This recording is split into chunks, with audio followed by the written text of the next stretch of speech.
इतिहासाचा आपला पहिला धडा आहे भारतीय उपखंड आणि इतिहास. ह्याच्यामध्ये आपण विद्यार्थी मित्रांनो थोडासा मागील इयत्तेचा आढावा घेऊया.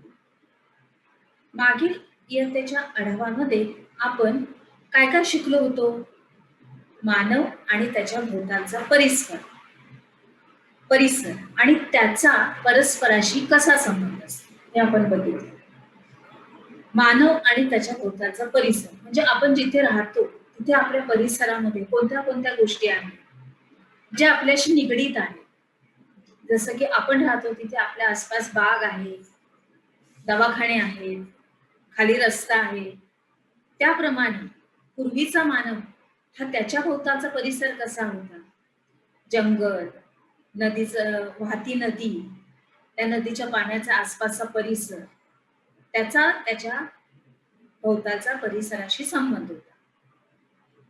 त्याच्यानंतर आदिमानवाचं जीवन आणि तंत्रज्ञानातील बदल हे त्यांच्या परिसरातील बदलाशी कसे जुळलेले आहेत हे पण आपण पाहिलेलं आहे.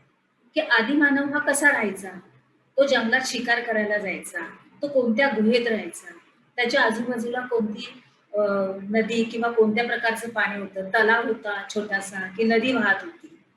आणि त्याच्यानंतर त्याच्यामध्ये जे बदल होत गेले की तो जे कच्चा मांस खायचा त्याच्यानंतर त्यांनी शेकोटी पेटवून त्याच्यावर ते मांस शिजवून खायचा प्रयत्न केला, त्याच्यामुळे ते अजून रुचकर लागायला. असं त्याच्यामधील सुद्धा बदल होत गेले. मग हे परिसरातील बदलाशी जुळलेले आहे.